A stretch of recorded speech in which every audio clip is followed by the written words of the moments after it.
If you're watching this channel, it's because you don't enjoy watching the world squander what Christendom built, but you want to do your part. And chances are you've heard me mention a great means by doing just that. Email made by and for Catholics. Check out fidei.email. That's FIDEI.email. Built for Catholic individuals, families, organizations, and groups. They're private, secure, and of course, they're Catholic. And they're offering 2 months off on your first year for an annual subscription if you enter the coupon code Return2Tradition without spaces. That's the name of this channel, without spaces, at checkout. Today might be the day.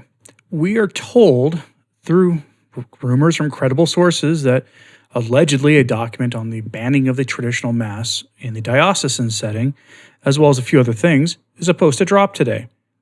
The Vatican has not exactly denied it, but Vatican-friendly news sources have disputed this, so we'll all find out together.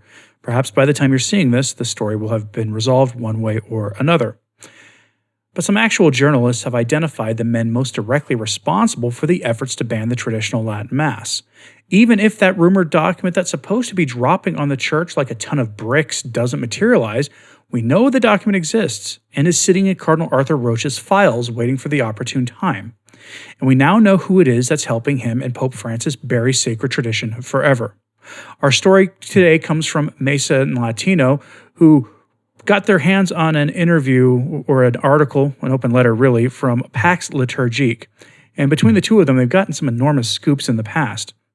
Their headline is, "The Cardinal Hopes of Monsignor Vittorio Francesco Viola, named Monsignor Nada Nada Nada, whose goal, together with Cardinal Pietro Parolin, is to definitively abolish the traditional liturgy." This is a full letter to the public, a sort of warning to the laity. I have it here for you. It's breathtaking in the accusation being made.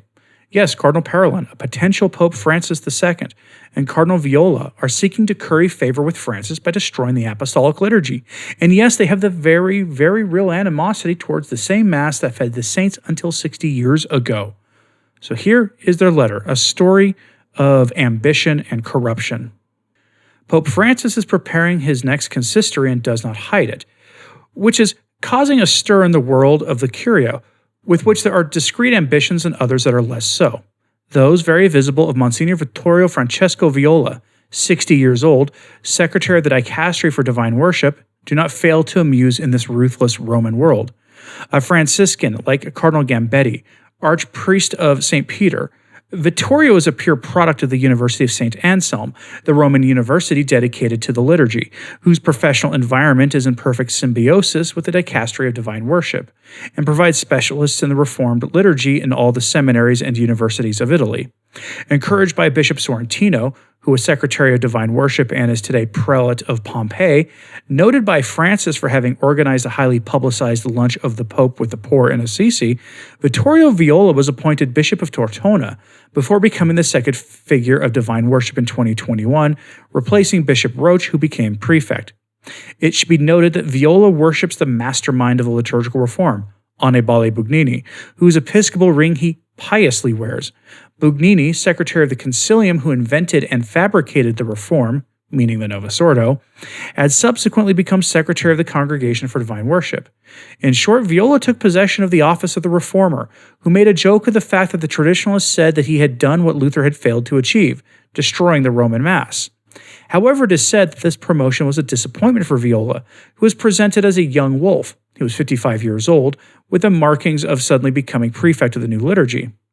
Much more hard-working than Arthur Roche, who is known in Rome to have arrived in the Curia because the bishops of England no longer wanted his incompetent clown, who in less than 5 years had managed to ruin the rich diocese of Leeds, he established himself as the key figure in his dicastery, which a few months later became the body in charge of eliminating the traditional liturgy as required by the Apostolic Traditionis Custodes. He is given as the principal worker of the successive documents issued by the congregation, and especially as the editor of the Apostolic Letter Desiderio Desideravi of June 22, 2022, on the liturgical formation of the people of God, which had the ambition of becoming the liturgical charter of the pontificate, but which is only a dish produced from the Anselmian literature that is served in seminary courses and liturgical colloquia. Manipulator of the highest of his superiors, it is said, Viola, who's ideologically hates the ancient liturgy, has imposed himself as the maximalist interpreter of Traditionis Custodes and subsequent texts, Among other things, it is from him that emanate the systematic prohibitions against young priests for whom their bishops ask the dicastery for the possibility of celebrating the traditional Mass, according to the process now imposed.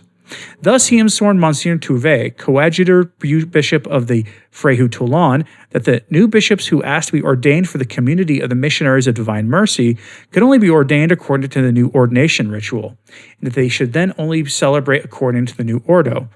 When he stated such ukazes, Victorio Viola is moreover without illusion and size. They will say it anyway in their room, before better days arrive when they will be able to celebrate it freely again, appearing then as true heroes who have been able to resist the excesses of apparatchiks or other courtiers of a dead world. In short, for all his good and loyal service, Vittorio Francesco believes that he can receive as soon as possible the Roman purple that Annibale Bugnini, of venerated memory, should have worn, who unfortunately for him was exiled by Pope Montini to an obscure nunciature.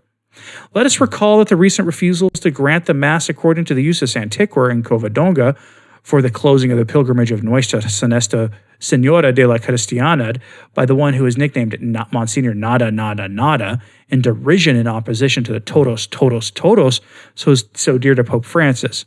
Is this why he would receive the purple? Derisory intrigues at a time when everything is collapsing, and when only the meaning of the Church and the search for its unity in truth matter.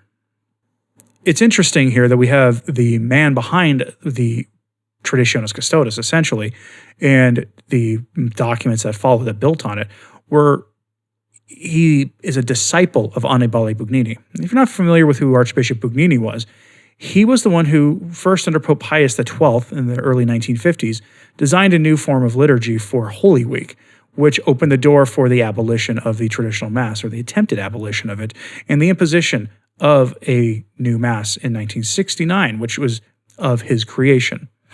Annibale Bugnini would later be exiled to the Middle East somewhere for crimes that were described by Pope Paul VI in passing as, quote, being something worse than a stone cutter. Whatever that would be, I don't know, but that was why Pope Paul VI exiled him.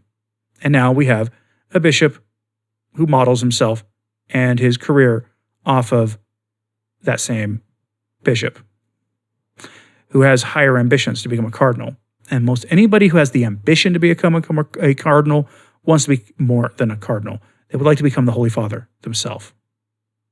Now imagine a man like this succeeding Francis. Yes, there is a consistory being planned for later this year. We don't know the date of it yet, but when it comes, we'll report to you here on this channel all about that. A consistory is where bishops are elevated and become cardinals, typically. And typically after a consistory, you get a flurry of new bishops being made to fill in the blanks. Because last year, Pope Francis elevated more cardinals or more bishops to becoming cardinals than there were spaces for them. And then very quickly, a bunch retired. And now there are not enough cardinals, so he has to do it again. This man has all the markings of somebody that Francis would like to have around. So don't be surprised if he gets what his heart desires more than anything else. To become a cardinal, to succeed where his mentor, his spiritual guide, Annibale Bugnini, failed. I'm curious what you think about this, so let me know in the comments, please. Like and subscribe if you haven't. It does help. So to sharing this on social media, that helps a lot too. And here within a few days, I should be back at Return to Tradition headquarters in central Oklahoma. But until then, as I always say, pray for the church. I'm Anthony Stine. Ave Maria.